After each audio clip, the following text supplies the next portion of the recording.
29-летний плотник Лукас Дарби жил на окраине маленького городка Стоунвуд в штате Нью-Хейвен, работая в одиночку и берясь за любые подряды. Его новым проектом стал заброшенный старый особняк семьи Грейсонов, стоящий в лесу и разрушающийся уже больше 10 лет. В первый же день, разбирая мусор на жарком чердаке, Лукас почувствовал укол за правым ухом. Он решил, что это обычный комар или паук. К вечеру появилась маленькая красная точка, но он не придал ей значения. На следующий день шишка увеличилась, зудела, но терпимо. Брат Лукаса, Мэтью, звонил, спрашивал, как дела, предлагал помочь, но Лукас привычно отговаривался. Ко второй ночи припухлость уже пульсировала, и мужчину беспокоила странная внутренняя тяжесть. На третье утро Лукас проснулся от ощущения, будто под кожей бьется чужое сердце. Шишка стала горячей, плотной, с темной точкой в центре, похожей на маленькое, безмолвное отверстие. В зеркале он увидел, как под кожей что-то медленно шевельнулось. От охватившего ужаса он едва удержался на ногах. Несмотря на страх,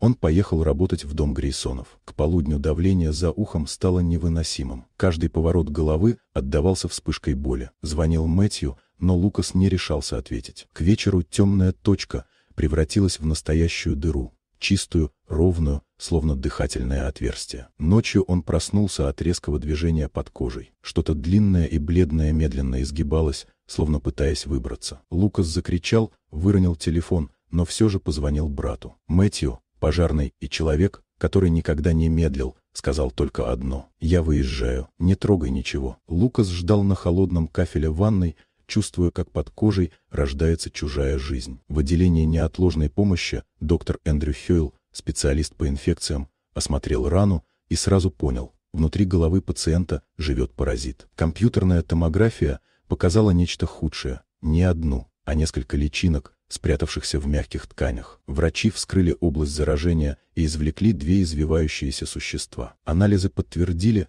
что это разновидность лесного овода, заражающего грызунов. Лукас, вероятно, подцепил их, когда работал среди старых мышиных гнезд. Главная личинка располагалась у височной кости, в опасной близости от мозга. Лукаса ввели в наркоз и провели экстренную операцию. Всего удалили 7 паразитов. 8-я полость оказалась пустой, что добавило тревоги. Повторное сканирование позже подтвердило: организм очищен. Но психологически Лукас не мог отделаться от ощущения, будто что-то все еще внутри него. Он начал терапию у доктора Райана Уолша, который помог ему увидеть пережитое как травму, а не как сумасшествие. Прошло несколько месяцев, и Лукас постепенно вернулся к работе и нормальной жизни. Он снова общался с братом, устраивал мастерскую и пытался заново собрать себя. Вечером, стоя перед зеркалом, Лукас провел пальцами по шраму. Когда-то он воплощал чистый ужас. Теперь просто часть его истории. Краткое фантомное ощущение скользнуло под кожей, но он не вздрогнул. «Это всего лишь нервы, всего лишь восстановление», — сказал он своему отражению. Лукас сделал чай, открыл дневник, который посоветовал терапевт, и написал строчку о дне, о брате, о тихом возвращении к себе. Прежнего человека уже не было. Был новый, измененный, но живой.